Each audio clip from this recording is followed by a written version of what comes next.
Buenas tardes, queridos hermanos. El Señor les bendiga muy ricamente. Es para mí un privilegio otra vez el poder estar con todos ustedes en esta tarde. Creo que vamos a tocar temas y cosas muy necesarias y muy importantes. Y le he pedido al Señor, como sé que muchos de ustedes también lo están haciendo, que sea la Biblia, solamente la palabra de Dios, la que aclare las dudas, la que traiga luz y la que nos guíe en todo momento en la tarde de hoy.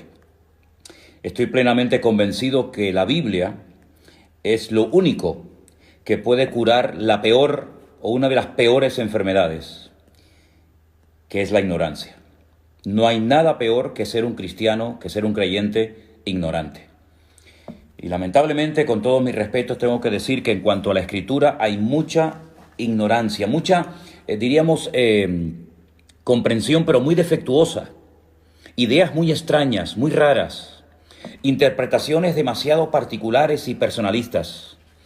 Y como dije el otro día, ninguna profecía de la palabra de Dios se puede interpretar unilateralmente. Y por supuesto descartamos de entrada el yo siento, el yo creo, el Dios me dijo, porque yo creo que eso ya a estas alturas como que no pega, ¿no? Tenemos que leer detenidamente los textos cuando los queremos estudiar, compararlos con otros pasajes paralelos de la Escritura y darnos cuenta de que la Biblia se interpreta a sí misma. Y lo que no entendemos en una parte, la podemos entender en otra y así sucesivamente. Ahora bien, yo creo que tenemos la obligación y la responsabilidad de entender todo lo que se pueda entender. Hay cosas que lógicamente se escapan de nuestro conocimiento, pero repito, todo lo que se puede entender, creo que es nuestra obligación entenderlo. Y también creo que es nuestro deber, y por eso oramos al Señor, para que Él nos ayude a descubrir lo oculto en lo que ha sido revelado. ¿Me explico? Hay muchas cosas en la Biblia que han sido reveladas, que parece que están ocultas, que no se perciben a priori, pero que con la sabiduría, con el conocimiento, con la práctica, con la experiencia y sobre todo con la gracia de Dios, podemos llegar a descubrir muchas cosas que han permanecido ocultas, que están aparentemente ahí como escondidas, pero que cuando comenzamos a meternos en la maravillosa palabra de Dios, comenzamos a descubrir cosas realmente extraordinarias. A través de nuestro hermano Freddy, pastor en Alicante, él me comentaba, me sugería que pudiéramos hablar en esta tarde un poco acerca de la unción. Y lo vamos a hacer. Pero hoy vamos a hacer como dos bloques. Vamos a hablar acerca del tema de la unción, qué es, dónde se puede conseguir, etcétera, etcétera, para qué sirve. Pero permítame decirles que en estos días estoy recibiendo muchísimas preguntas de todas partes. Y quiero dejar algo bien claro, hermano. Mire, no voy a responder a preguntas que están claramente explicadas en la Biblia. Me explico. No quiero que primeramente me hagan una pregunta a mí de algo que está escrito en la palabra y luego vayan a la palabra. Vamos a hacerlo al revés. Vaya a la Biblia, busque en la palabra de Dios la respuesta a su pregunta y si usted lee los pasajes que yo le pido que lea y no los entiende por el motivo que sea, entonces me preguntan a mí. Pero no recurran primeramente a mí haciéndome preguntas sin haber ido previamente a la palabra. Primero hay que ir a la Biblia, primero hay que ir a la palabra de Dios y luego usted puede preguntar todo lo que quiera. Dicho de paso, también decirles que me han hecho preguntas, lo digo esto con todo mi respeto, muy extrañas. Hoy alguien me pedía que por favor explicara en qué consiste el pánico espiritual. Perdóneme, pero es la primera vez en mi vida que me hacen esa pregunta y no tengo ni la más remota idea. El pánico espiritual. Que explique la doctrina del balcón. No entiendo lo que es la doctrina del balcón. Está circulando un vídeo por la República Dominicana que varios pastores y varios apóstoles, volvemos otra vez al tema de los apóstoles, que tienen que buscar en las páginas de la Biblia, sobre todo en el libro del Génesis, un pelo, una pluma, una hoja o cualquier cosa, y con eso que usted encuentre metido entre las páginas de la Biblia, usted sabe que hay gente que dentro de las páginas de la Biblia tiene metido millones de cosas. Bueno, pues vaya al libro del Génesis, dicen estos personajes, y lo primero que encuentre en cualquier página del libro del Génesis, lo encuentra, se lo frota y ya automáticamente usted está sanada o, digamos, vacunada en contra del coronavirus. Sí, cosas realmente, permítame, increíbles, sinceramente tremendas, ¿no? Pero bueno, vamos a ir en serio ahora, vamos a ver. Yo quiero tener un primer bloque, una primera parte para estudiar o para por lo menos comentar lo que nos explica el profeta Ezequiel en dos capítulos de su libro. Concretamente el capítulo 38 y el capítulo 39 del libro de Ezequiel. Mucha gente me ha preguntado por estos personajes, por estas naciones que aquí se mencionan. Por ejemplo, en el capítulo 38 del libro de Ezequiel, en el versículo 5 y 6, se menciona a Persia, a Cus, a Fut, a Gomer, a Togarma, y algunos me preguntan, esas naciones que se mencionan aquí, esos países o esas ciudades, hoy en día, ¿a qué países corresponden? Bueno, vamos a empezar respondiendo a esta pregunta. Antiguamente, al actual país de Irán se le conocía como Persia. Usted sabe que los persas, junto con los medos, formaron un imperio que fueron el que derrotaron al imperio de los babilónicos, el rey Nabucodonosor. Los persas en la actualidad son los iraníes y los kurdos, que no tienen tierra, serían los medos, ¿vale? Así que ya tenemos explicada quién es Persia. Cus es Etiopía. Recuerden ustedes los cusitas. ¿Se acuerdan ustedes que había un problema porque Moisés estaba casado con una mujer cusita, con una mujer de color? Era de Etiopía. También se menciona a Fut. Fut en la Biblia es el país de Libia, ese país que está desarmado desde que murió Gaddafi. Es un país que está en constante guerra civil, pelean todos contra todos, pues Fut es Libia. Gomer, en el versículo 6, Gomer y todas sus tropas son exrepúblicas soviéticas. Y Togarma es la parte sur de Rusia. Ahora, cada vez, y si no al tiempo y lo veréis, cada vez se va a ir hablando más de Rusia, de China, de algunos países árabes y también, como no, de Europa. En las profecías de la Biblia, las que aparecen en el libro de Ezequiel, en el libro de Daniel y otros libros, yo por lo menos no veo por ninguna parte a Estados Unidos. Algunos dirán, pero bueno, Estados Unidos es una gran potencia económica, una gran potencia política. Sí, es cierto, no lo discuto.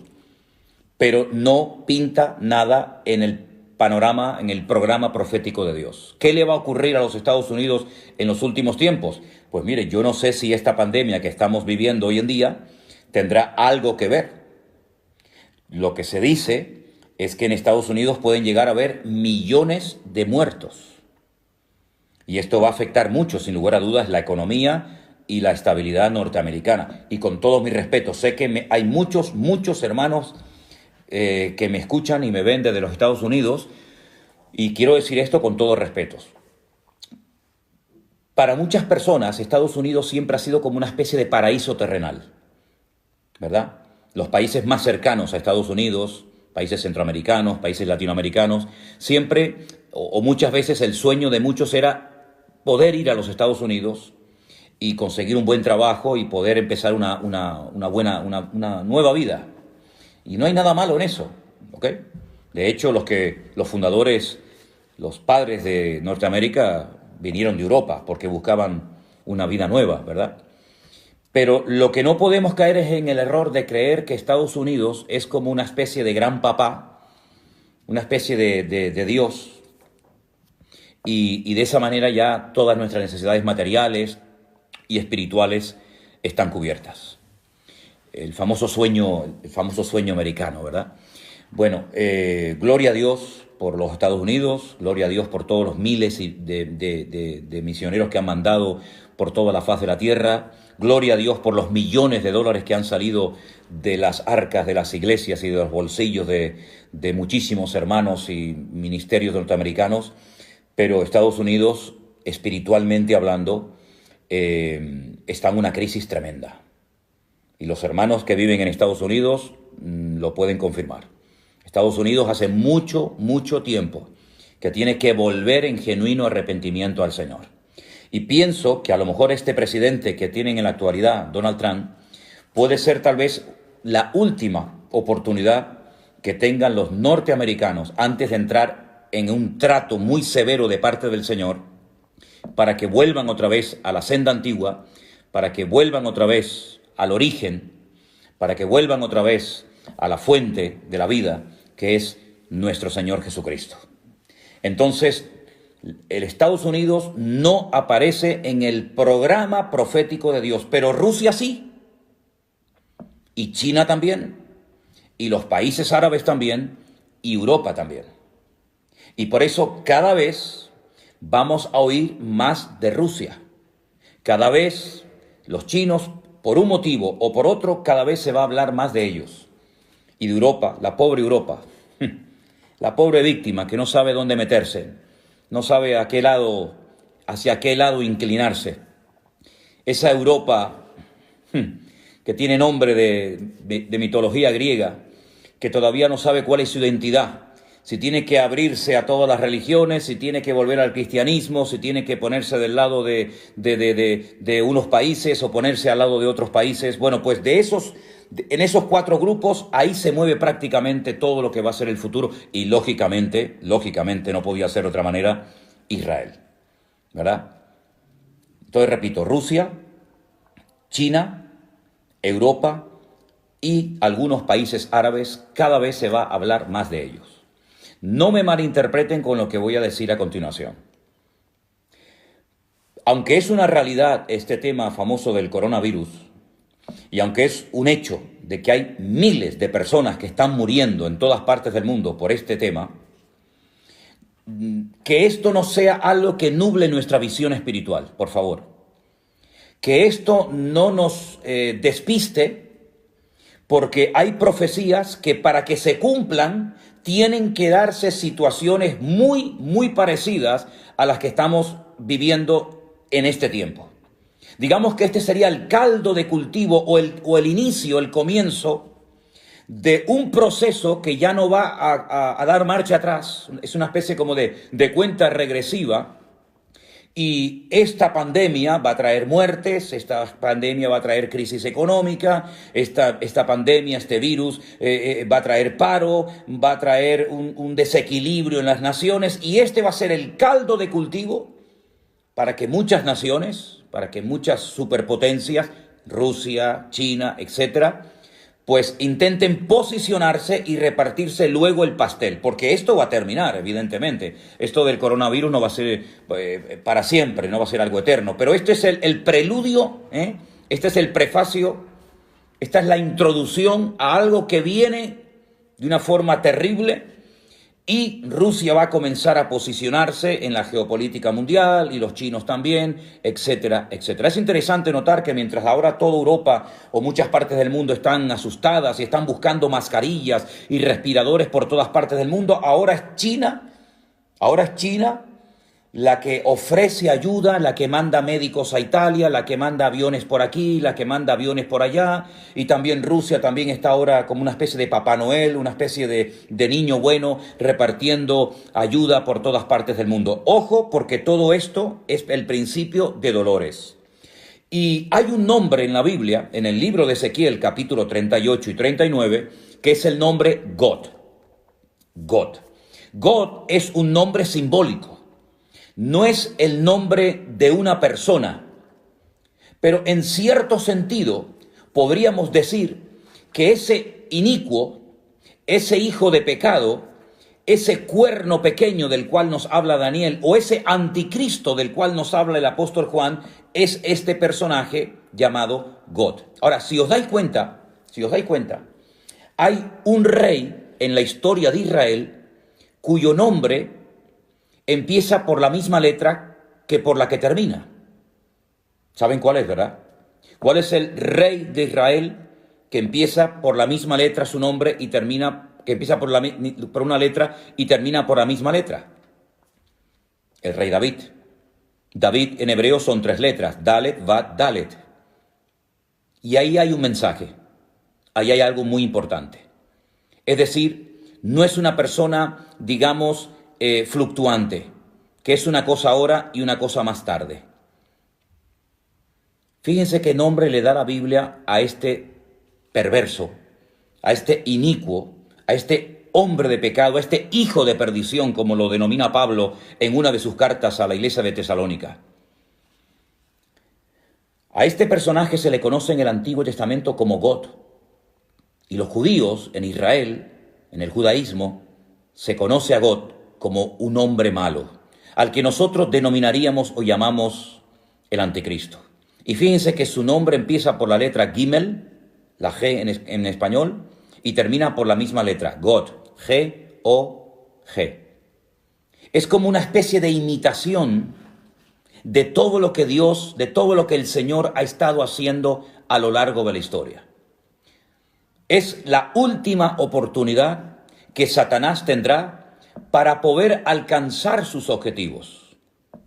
Ahora, Satanás, por primera vez en toda la historia de la humanidad, va a ir en contra de su esencia. Porque el Señor Jesucristo dijo que Satanás es un ladrón que viene a hurtar, a matar y a destruir.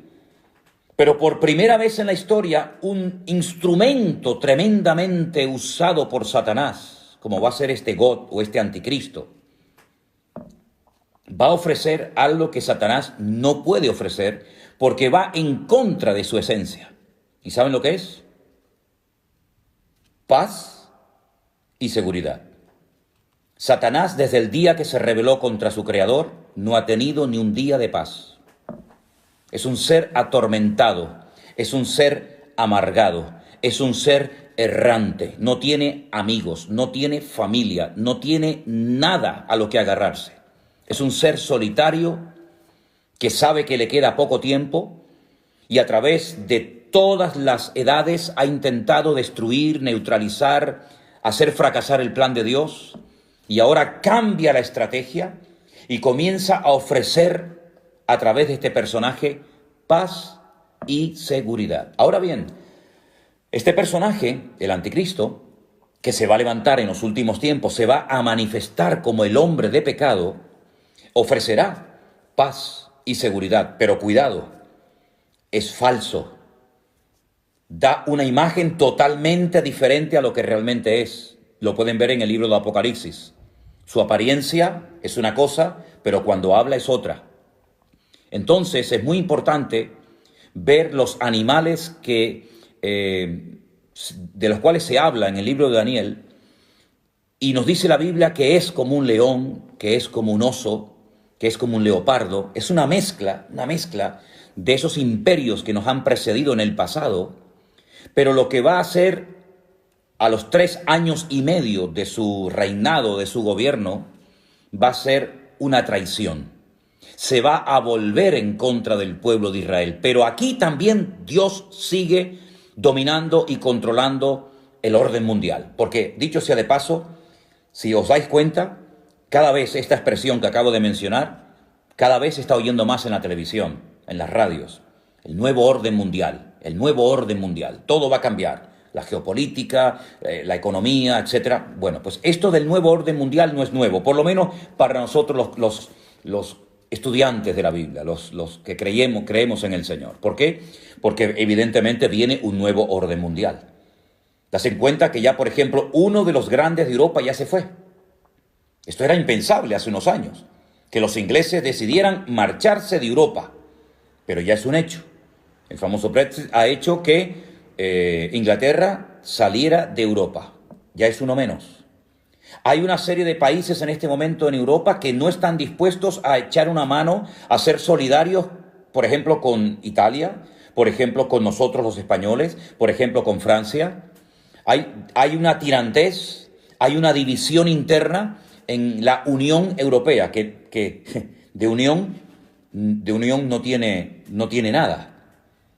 Y por otra parte, están ahí como esperando la oportunidad los árabes.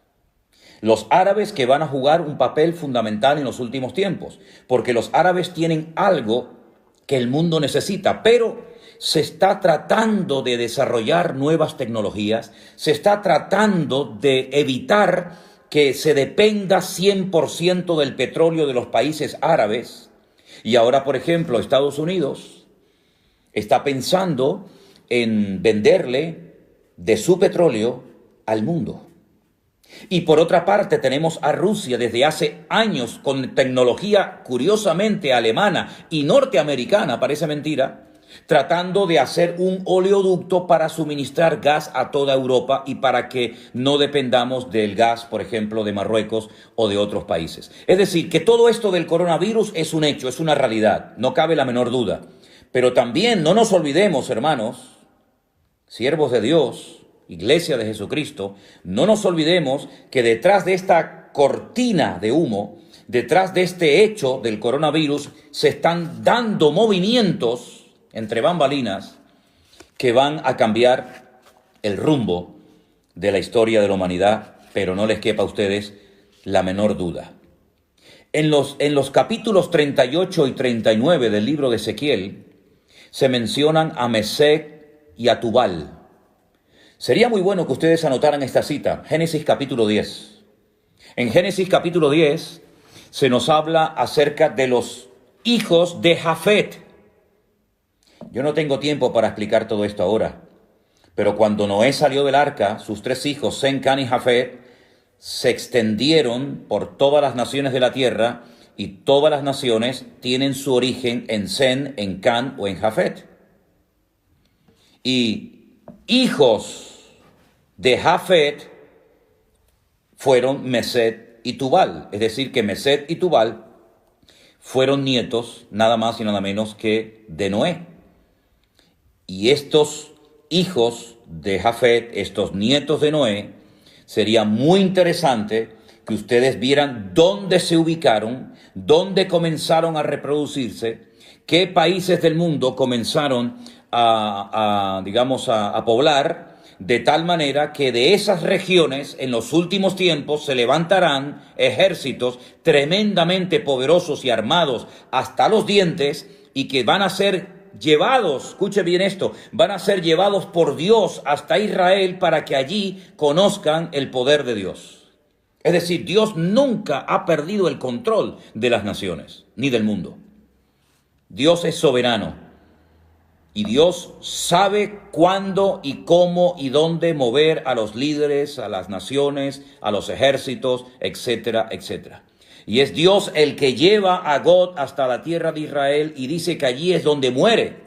Permítame leerles Ezequiel capítulo 39, versículo 11, para los que tienen su Biblia abierta. En aquel tiempo yo daré a God lugar para sepultura, allí, en Israel. Allí es donde será enterrado God, en el valle de los que pasan al oriente, al mar, y dice que en aquel lugar enterrarán a God y a toda la multitud que viene con él. Y aquel lugar será llamado el valle de la multitud de God. Es muy interesante que aún esta batalla, esta famosa batalla de Armagedón, aún no se ha llevado a cabo y ya el Señor nos dice de antemano a través del profeta Ezequiel dónde va a ser enterrado God. Una vez hablando con unos rabinos en Jerusalén salió este tema, el tema de God, de Magog, de Mesec, de Tubal, porque Magog es la tierra, ¿vale? Magog es la tierra sobre la cual reina God, ¿bien? Y Mesec y Tubal son, digamos, regiones satélites, antiguas hijas de la Unión Soviética, que se volverán a unir en los últimos tiempos y, capitaneados por Rusia y por otros ejércitos, atacarán al pueblo de Israel desde el norte, dice la Biblia. El peor enemigo de Israel está en el norte. Cojan un mapa cuando puedan y tracen una línea recta desde Jerusalén hacia arriba y van a llegar derecho a Moscú. en línea recta, sin desviarse ni a derecha ni a izquierda, de Jerusalén hacia arriba, cruzan todo lo que son los altos del Golán, atraviesan Siria, pasan por Turquía y a continuación arriba, directamente, justo al norte. Moscú, la capital de Rusia. Entonces, lo que quería decirles es que el pueblo de Israel sabe perfectamente estas profecías. Muchos las conocen y saben perfectamente que del norte viene una invasión tremenda, tremenda. Ahora, como les decía, hablando una vez con estos rabinos, y salió el tema de God y cómo iba a ser enterrado y todo esto, me dieron una explicación, una respuesta interesante. No digo que sea exactamente así, pero yo os la voy a compartir porque sé que a muchos de ustedes les interesa este tema. ¿Se acuerdan ustedes cuando Noé salió del arca? Dice que al poco tiempo Noé apareció totalmente desnudo, borracho en la puerta de su tienda. Recuerden los 3 nombres de los hijos de Noé: Sem, Can y Jafet. Dice la Biblia que Can se burló de su padre. Parece ser que hubo sus más y sus menos. Y cuando Noé despierta, maldice a la descendencia de Can. Maldice a Canaán, que aún no había nacido. Los cananeos son descendientes de Can y eran naciones, eran pueblos que estaban totalmente bajo la maldición de Noé, porque hizo burla de su padre, porque vio la desnudez de su padre. Sin embargo, Sem y Jafet marcharon marcha atrás y taparon la desnudez de su padre. Y estos rabinos me decían que por un detalle de Dios a los descendientes de Jafet, y uno de ellos es God, el Señor le permite sepultura en la tierra de Israel. Ahí queda eso. Cómanse el pescado y dejen las espinas a un lado. La batalla será de tal magnitud, y quiero dejar una cosa bien clara, esta batalla que se describe en los capítulos 38 y 39 del libro de Ezequiel aún no se ha llevado a cabo. Esto es profético, esto nunca ha ocurrido. Esto es algo que va a ocurrir en los últimos tiempos. Desde Tbilisi, vecino con Rusia. Qué interesante este mensaje que nos acaba de mandar Miriam Masi. Te saludo desde Lisi, Europa del Este, país vecino con Rusia. Interesante. Esta batalla será de tal magnitud que una vez que termine, y la batalla se llama la batalla de Armagedón, se va a llevar a cabo en un valle precioso que he tenido la oportunidad y el privilegio de verlo muchas veces, de caminar por él, de conducir por medio del valle. El valle de Jezreel o el valle de Megiddo. Es un valle inmenso. Ya Napoleón dijo cuando lo vio, este es el valle perfecto para llevar a cabo una gran batalla. Bueno, pues en ese valle se va a llevar a cabo una batalla tremenda que va a llegar hasta el Monte de los Olivos en Jerusalén, donde muere el anticristo y muchas de sus tropas. Y una vez que la batalla termine, dice que estarán durante 7 años quemando al fuego el armamento que las tropas trajeron para atacar al pueblo de Israel. Allí habrán tropas de todas partes del mundo, ¿eh? También los chinos mandarán millones y millones de soldados para atacar al pueblo de Israel. Porque al final todas las naciones del mundo quieren conquistar Jerusalén y la quieren para ellos. Y la Biblia nos enseña que en ese valle de Armagedón la batalla será tan espectacular. Dice la Biblia que lloverá lluvia impetuosa, piedras de granizo, fuego y azufre. Apocalipsis dice que serán del peso de un talento, 45 kilos.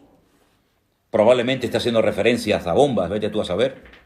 Y la Biblia nos enseña que durante 7 años después de la batalla de Armagedón estarán quemando el armamento de todas aquellas personas que vinieron a pelear contra Israel. 7 años. Pero en el versículo 12 dice, y la casa de Israel los estará enterrando por 7 meses para limpiar la tierra. Fíjense la cantidad de millones de personas que mueren, que estarán 7 meses enterrando muertos. ¿Se acuerdan ustedes esas imágenes terribles que están en blanco y negro, que nos recuerdan la liberación de los campos de concentración de Europa por las fuerzas aliadas? Cómo se veían unos bulldozers, cómo se veían unos tractores enormes arrastrando multitudes y multitudes de cadáveres para echarlos en fosas comunes. Miles y miles de judíos que fueron enterrados como si fueran animales, sin ningún respeto, sin ningún honor, que fueron enterrados multitudes. Pues durante 7 meses, y la Biblia no miente, la Biblia dice la verdad, durante 7 meses estarán enterrando los cadáveres de los soldados que fueron a pelear contra el pueblo de Israel. Porque en esa batalla todas las naciones de la tierra sabrán que el Dios Todopoderoso es el Dios de Abraham, el Dios de Isaac y el Dios de Jacob. Los enterrarán todo el pueblo de la tierra y será para ellos célebre ese día. Tomarán hombres a jornal, versículo 14, para que vayan por todo el país para enterrar a los que queden sobre la faz de la tierra, para limpiarla, y al fin de 7 meses se hará el reconocimiento. Pasarán los que irán por el país, y el que vea huesos de algún hombre pondrá junto a ellos una señal para que entierren los sepultureros en el valle de Amón-Gad. Esta sería una tercera guerra mundial terrible, brutal. Y les digo algo más. Estamos viendo cómo todas las naciones de la tierra están siendo afectadas, están siendo atacadas por un enemigo invisible, por un pequeño virus que mata. Pues miren lo que dice el capítulo 14 del profeta Isaías. Capítulo 14 del profeta Isaías. Dice, esta será la plaga. Qué curioso, ¿eh? Estamos en medio de una plaga. Pero es que hay otra plaga en el futuro, diferente a la que estamos viviendo ahora. Y esto es simplemente, como dije el otro día, un pequeño botón de muestra, un anticipo, un prefacio de lo que viene. Esta será la plaga con la que Dios herirá a todos los pueblos, habla en plural, que pelearon contra Jerusalén. Escuchen, la carne de ellos se corromperá estando ellos sobre sus pies, y se consumirán en las cuencas sus ojos, y la lengua se les deshará en su boca. Zacarías capítulo 14, verso 12, versículo 13. Y acontecerá en aquel día que habrá entre ellos gran pánico enviado por el Señor. Trabará cada uno de la mano a su compañero y levantará su mano contra la mano de su compañero. Se matarán entre ellos, van a pelear contra Jerusalén, van a querer destruir a Israel y al final se terminan matando y peleando entre ellos. Y no es la primera vez que esto pasa, porque en el Antiguo Testamento, en la Tanaj, sabéis perfectamente que esto ya pasó en otras ocasiones. Todos los que sobrevivan de las naciones tendrán que venir a Jerusalén cada año para adorar al Rey, al Señor de los ejércitos, y a celebrar la fiesta de los tabernáculos. Pero fíjense cómo esta plaga afectará tanto a bestias como a seres humanos, y morirán millones y millones de personas. 7 meses enterrando cadáveres, 7 meses enterrando muertos. Todo esto lo pueden leer ustedes en Zacarías capítulo 14, en Ezequiel capítulo 38 y capítulo 39. Pero para terminar este bloque, permítame llevarles al libro del Apocalipsis, último libro de la Biblia, al capítulo 20. Ha habido una gran batalla, la batalla de Armagedón, una batalla donde han muerto millones de seres humanos. El Señor viene, establece su reino en Jerusalén por 1000 años, y después de los 1000 años, Satanás, que ha estado durante todo este tiempo atado, privado de libertad, sin poder hacer absolutamente nada, pues dice en el capítulo 20, que habla acerca del tema del milenio, en el versículo 7, cuando los 1000 años se cumplan, Satanás será suelto de su prisión y saldrá a engañar a las naciones que están en los 4 ángulos de la tierra. Y otra vez menciona a Gog, a Magog, a fin de reunirlos para la batalla, el número de los cuales es como la arena del mar. Es decir, no han aprendido la lección. El hombre no termina de aprender del pasado, vuelve siempre a cometer los mismos errores. Han visto una batalla tremenda donde han muerto millones y millones de seres humanos, donde han estado 7 años quemando al fuego el armamento, donde han estado meses enterrando cadáveres, donde la sangre dice que ha llegado hasta la altura de los frenos de los caballos, por poner un ejemplo. Terrible. Ríos de sangre. Es como un lagar donde Dios derrama su ira contra las naciones que vienen a atacar a Israel. Comienza el milenio, está el Señor Jesucristo, subimos a Jerusalén a adorarle, estamos allí con Él, vemos su gloria, vemos su imperio, vemos su dominio y su autoridad, sueltan al diablo y vuelven otra vez a juntarse las naciones para atacar otra vez al campamento de Dios. El hombre no termina de aprender. Aprenderán las naciones, aprenderán estos políticos que tenemos, las lecciones que nos está dando la historia, el mensaje que le está transmitiendo Dios a la humanidad a través de esta pandemia. En fin, ustedes saben perfectamente la respuesta. Pasamos a otro tema. La unción. ¿Qué es la unción? La Biblia nos enseña que los reyes, antes de poder gobernar, tenían que ser ungidos, ¿verdad? Vemos, por ejemplo, por poner un ejemplo, vemos a Samuel yendo a Belén de Judea, a la casa de un tal Isaí, para ungir con un aceite especial, el aceite de la unción, como se dice en Éxodo 25:6. Voy a dar una serie de versículos, los que están tomando nota, este es el primero, Éxodo 25:6. El aceite de la unción se preparaba con unas especies muy especiales. El aceite de la unción no se podía utilizar para otras cosas más que para ungir, ¿vale? Y allí en el libro de Éxodo, capítulo 25:6, se habla del aceite de la unción, y también en el libro de Levítico se nos dice un poco de su elaboración, de cómo se preparaba. Vemos en el libro de los Salmos, yo voy a dar el versículo y no puedo leer todos los textos porque si no esto sería interminable. En el Salmo 89:20 dice que el Señor ungió a David para ser rey de Israel. También a otros, ¿no? Pero concretamente el Salmo 89 es el salmo donde encontramos el pacto que hace Dios con David, y en ese pacto incluía una unción especial para ser rey de las 12 tribus de Israel, ¿vale? La palabra Mashiach, ungido, no es un nombre propio, como puede ser Antonio, Tomás, Santiago, Ricardo, Alberto, Manuel, sino que es un título, más que un título, es algo que se hacía sobre las personas, sobre algunos objetos, para consagrarlos para un servicio especial. Se ungían a los reyes, se ungían a los profetas, se ungían a personas para una función específica. El rey de Israel era el ungido del Señor. Ahora, esa unción, ese respaldo divino que se representaba derramando un aceite que se preparaba especialmente sobre la cabeza, sobre las vestiduras. Por ejemplo, en el Salmo 133 nos habla de la unción que se derramó sobre Aarón como sumo sacerdote en el tiempo de Moisés en el desierto, en el tabernáculo, ¿verdad?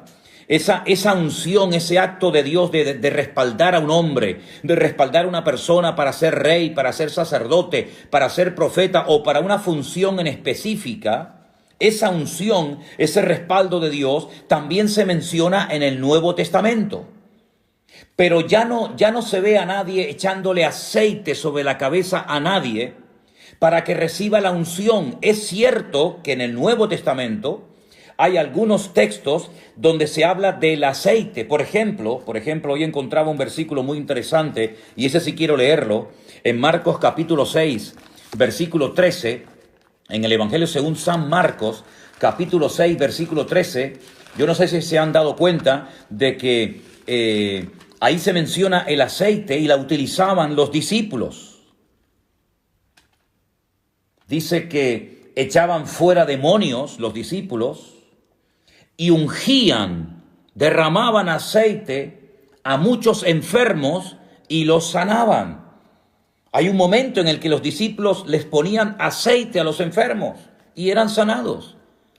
Y Santiago en su epístola nos dice que está alguno enfermo, llame a los ancianos de la iglesia para que vayan, lo unjan con aceite, y ¿verdad? Entonces vemos que es algo también del Nuevo Testamento, pero no se utiliza en el Nuevo Testamento el aceite para ungir a un pastor, o para ungir a un diácono, o para ungir a una persona para que haga una función específica en el cuerpo de Cristo, es decir, en la iglesia. No, eso no se ve en el Nuevo Testamento. Ahora, sin embargo, el Señor Jesucristo dice en el Evangelio según San Lucas que Él fue ungido para dar buenas nuevas a los pobres. ¿Quién ungió? ¿Quién ungió al Hijo de Dios, al Señor Jesucristo, para el ministerio espectacular que tuvo durante su existencia? Hay dos versículos muy interesantes que me gustaría que leyéramos. Uno se encuentra en Hechos capítulo 4, versículo 27. Hechos capítulo 4, versículo 27, nos dice lo siguiente acerca de la unción. Dice, porque verdaderamente se unieron en esta ciudad contra tu santo Hijo Jesús, a quien ungiste,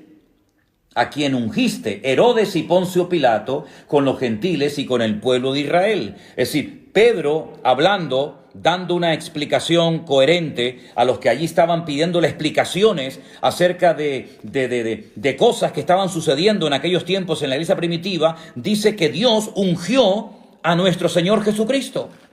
También en el mismo libro, pero en el capítulo 10, Hechos capítulo 10, versículo 38, dice, y cómo Dios ungió con el Espíritu Santo y con poder a Jesús de Nazaret, y cómo éste anduvo haciendo bienes y sanando a todos los oprimidos por el diablo, porque Dios estaba con él. Otra vez encontramos en el capítulo 10 del libro de los Hechos una explicación muy interesante dada por el apóstol Pedro. Y él dice que Dios ungió con el Espíritu Santo al Señor Jesucristo para poder desarrollar y para poder cumplir con la misión que el Padre le había encomendado. La Biblia, cuando habla del Señor Jesucristo, habla de su ungido. Salmo capítulo 2, versículo 2. La Biblia dice en Lucas 4:10, el mismo Señor Jesucristo leyendo en la sinagoga, dice que Dios lo ungió para dar libertad a los cautivos, para dar vista a los ciegos. Hemos visto en Hechos 4:27, en Hechos 10:38, cómo el Señor Jesucristo fue ungido. Bueno, recuerden ustedes, mis queridos hermanos, que el día que Juan Bautista bautizaba al Señor Jesucristo en el río Jordán, dice la Biblia que el Espíritu de Dios descendió sobre él en forma corporal como de paloma. Y se oyó una voz del cielo. Y el Padre dijo, este es mi Hijo amado, en el cual tengo complacencia. Por lo tanto, el mismísimo Señor Jesucristo fue ungido con el Espíritu Santo para poder desarrollar una función, un ministerio realmente extraordinario.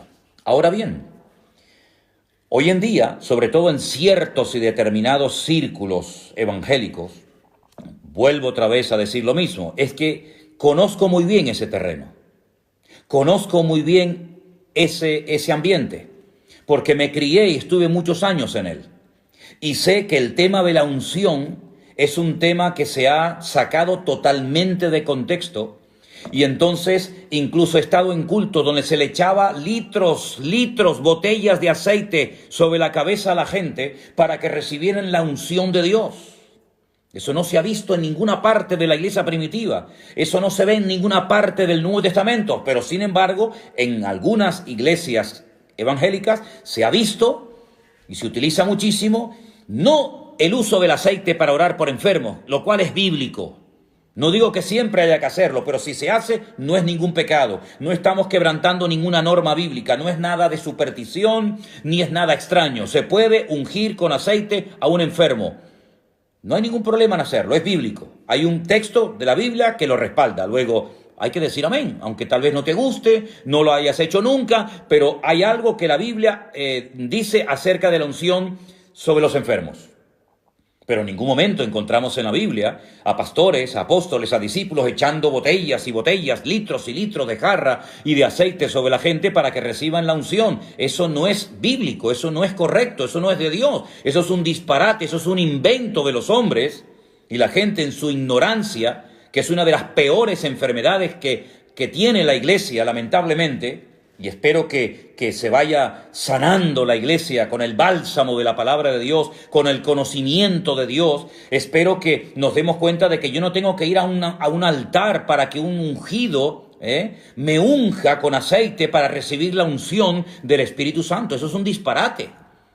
La unción no la da un hombre. La unción, el respaldo, lo da el Señor. Lo que pasa es que hay algunas personas que, como no tienen el respaldo de Dios, tienen que buscar el respaldo y la unción del hombre.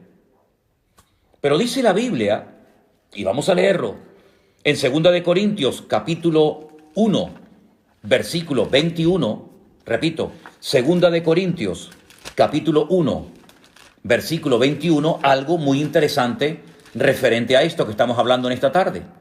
Dice, Él es el que nos confirma con vosotros en Cristo, y el que nos ungió es Dios. Eso lo dice la Biblia. Todas las Biblias del mundo dice que quien nos ungió es Dios. 2 de Corintios, capítulo 1, versículo 21. ¿Qué les parece? La Biblia dice que nosotros tenemos, ya es un hecho, es una realidad. Tenemos la unción de Dios en nuestra vida.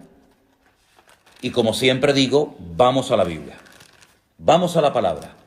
Primera de Juan, capítulo 2, versículo 20. Y dice así la palabra del Señor. Pero vosotros tenéis la unción del Santo. Vosotros tenéis la unción del Santo. Más adelante en el versículo 27 dice, pero la unción que vosotros recibisteis de Él, permanece en vosotros, y no tenéis necesidad de que nadie os enseñe, así como la unción misma os enseña todas las cosas. Y es verdadera y no es mentira. Así que, queridos hermanos y amigos, la unción de Dios se manifiesta de muchas formas. Evidentemente, no todo el mundo ha recibido la misma capacidad. Cambiemos, si quieren, la palabra unción por la palabra capacidad y así nos entendemos todos mejor, ¿les parece? Dios ha capacitado a unos para la enseñanza.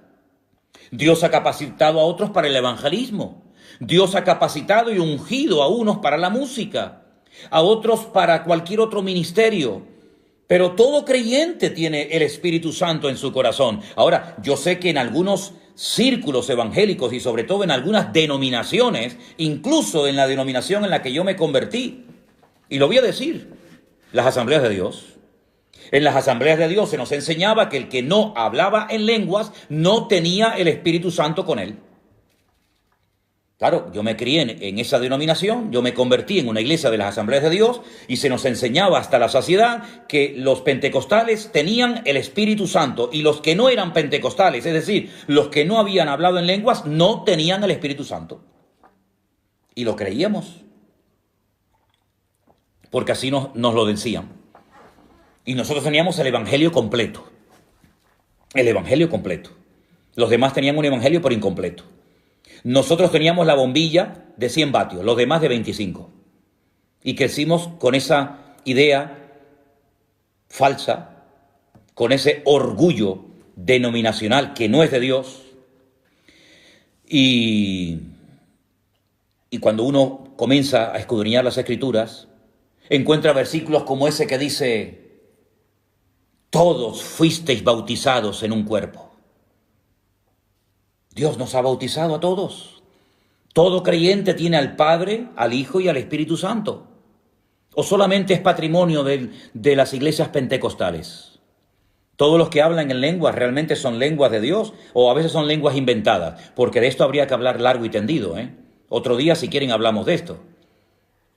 Todos los que hablan en lenguas verdaderamente reciben esa unción de lo alto, sus vidas son transformadas y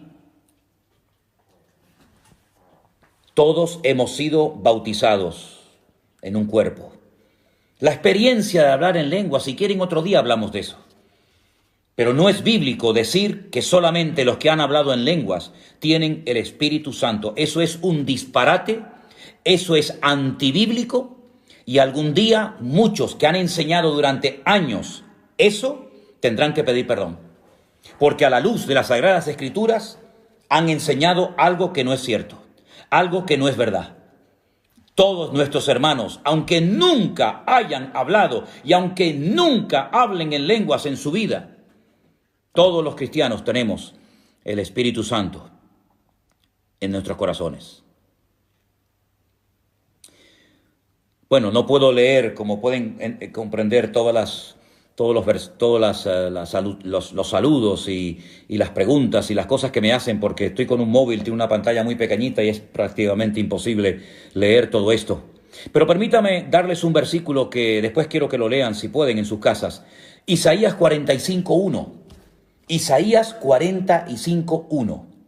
Miren, un hombre que no era cristiano, que no fue bautizado en agua, que no era pentecostal, que nunca leyó el Nuevo Testamento, que no dio diezmos ni ofrendas, un hombre que yo sepa que no habló ni en lenguas, ni interpretó, ni nada que ver, el Señor lo llama mi ungido.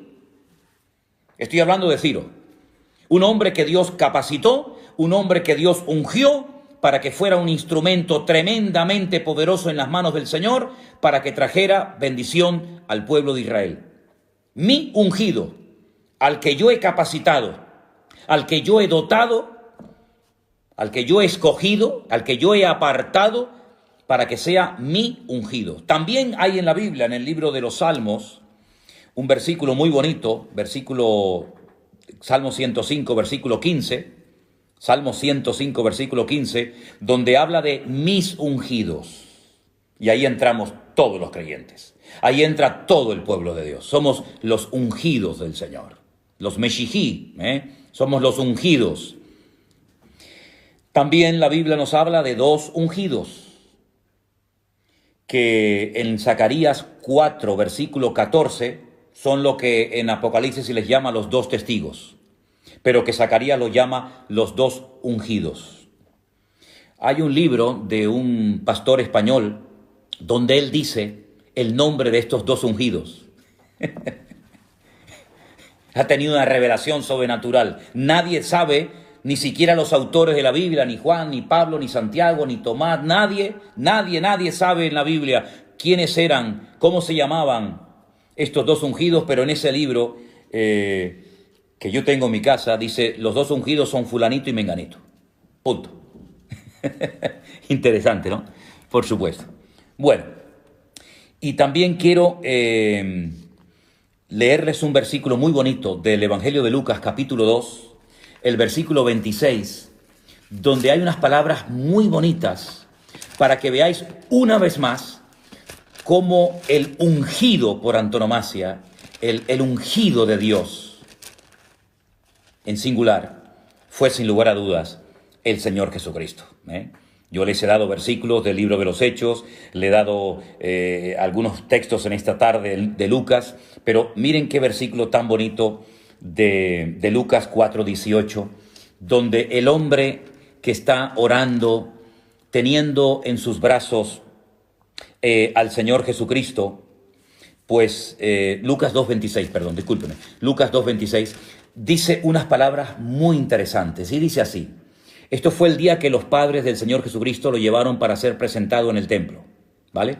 Y entonces dice en el versículo 26, le había sido revelado por el Espíritu Santo a este hombre, a Simeón, le había sido revelado por el Espíritu Santo que estaba sobre él, que no vería la muerte antes que viese al ungido del Señor.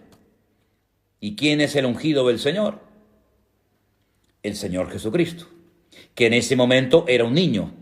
Pero entonces él dice, Cuando los padres del niño lo trajeron al templo para hacer por él conforme al rito de la ley, él lo tomó en brazos y bendijo a Dios, dijo, ahora, Señor, despides a tu siervo en paz conforme a tu palabra, porque han visto mis ojos tu salvación. El Señor le había revelado a Simeón que él vería al ungido, al escogido de Dios, al Mesías, Mashiach. Por eso él se llama Yeshua HaMashiach. Mashiach no es un nombre, es la capacitación sobrenatural de Dios para poder ejercer la función a la cual Dios nos ha llamado. Pero todo creyente tiene la unción de Dios. Eso lo dice la Biblia. Todo creyente tiene la unción del Santo. Todo creyente tiene al Espíritu Santo morando en su corazón. Así que vamos a ponernos ya los pantalones largos, vamos a dejar de ser niños fluctuantes y niños ignorantes y vamos a dejar de ir a un lugar para que me unjan. Y vamos a dejar de pasar al frente en la plataforma para que el pastor me ponga las manos y me transmita su unción. Pero ¿en qué país vivimos? Vamos a ser serios, vamos a ser ya maduros. Una vez fui a una congregación, bueno, en varias ocasiones me ha pasado, pero recuerdo una aquí en Tenerife, un día, en una reunión se me acercaba un hombre y no hacía más que acercarse a mí y me le quedé mirando y le dije, ¿qué le pasa? ¿Usted qué quiere? Y me dice, es que yo quiero que me traspases tu unción. ¿Qué cosa es esa? Claro, es que se van al Antiguo Testamento y ven cómo Eliseo le pidió al profeta Elías la doble unción que vino sobre él. Sí, pero no fue porque tocó un botón. Lean todo el proceso, lean sobre todo los lugares a los que llevó el profeta Elías a Eliseo antes de recibir la unción. Y le dijo, lo que estás pidiendo es algo muy difícil de conseguir. Porque es una unción, es una capacitación sobrenatural para un tipo de ministerio profético que él sabía que había recibido. Y su sucesor, su siervo durante años, muy interesante, siervo de Elías, antes de ser siervo de Dios, tuvo que ir a Betel. ¿Qué aprendió? ¿Qué vio en Betel, hermanos? Tuvo que ir a Gilgal. ¿Por qué lo llevó a Gilgal? Tuvo que ir a Jericó, tuvo que ir a varios lugares y después de ver todos esos lugares fue cuando recibió el manto de la unción. Pero eso de que ahora va a venir el ungido a ver si nos pone el manto, eso lo he visto yo en congresos. Eso se ha promocionado mucho en congresos, por lo menos en España, yo no sé en otros países, pero en España yo he ido a congresos porque como fulanito de tal tenía una unción espectacular, que yo no digo que no la tuviera, pues vamos a que nos traspase el manto de la unción. Eso suena muy bonito, pero eso, discúlpeme, no funciona así. Eso no funciona así. Más oración, más búsqueda de Dios, más conocimiento bíblico y vamos a dejarnos de jugar, que ya es tiempo de madurar. Ya es tiempo de ir hacia adelante y agradar a Dios, buscar más en Dios. Si hubiéramos buscado más en el Señor, lo que tantos han buscado en el hombre, pues otro gallo cantaría. A ver, ni pasar por el talit. No, claro, por supuesto. Vamos a ver, hermanos, en el libro del pastor sacó el conocimiento de la Biblia muchas horas. Bueno, créanme que me resulta imposible leer todos los mensajes porque entran tan rápido uno detrás de otro que ya después lo leeré con detenimiento. Hermanos, vamos a terminar este tiempo con oración. Hemos tenido hoy como 2 bloques separados, hemos hablado de 2 temas diferentes. Hemos hablado de Gog, Magog, Mesec, Tubal, hemos hablado de los capítulos 38 y 39 de Ezequiel. Y después hemos pasado al tema de la unción. Yo la próxima semana hay algo que me gustaría tocar, porque veo que se ha ido metiendo sutilmente en muchas congregaciones, ha hecho mucho daño, y es el tema de todo lo judío, que si el talit, que si la mezuzá, las velitas del Shabbat, Pesaj, Shavuot, y muchas cosas que, claro, como hay tan poca base y tan poco fundamento, han distorsionado y atontado a más de uno Y resulta que ahora ya nada de lo que nos enseñaron, nada de lo que hemos creído vale, sino que ahora hay que cambiar, romperlo todo y empezar de nuevo, porque resulta que la Biblia está mal traducida, porque resulta... De eso me gustaría a mí hablar la próxima semana, de las fiestas judías y de todas estas cosas que todavía hay mucha gente que no sabe nada. Se aprenden 4 o 5 palabras en hebreo y se creen que ya han descubierto la pólvora. Que Dios nos ayude y nos bendiga. La próxima semana seguiremos. Mañana es Shabbat, mañana es reposo y tranquilidad. Y el domingo, Dios mediante, estaremos retransmitiendo desde Santa Cruz, nuestra iglesia en Santa Cruz, Vida Nueva, el culto en directo. Vamos a participar de la Santa Cena.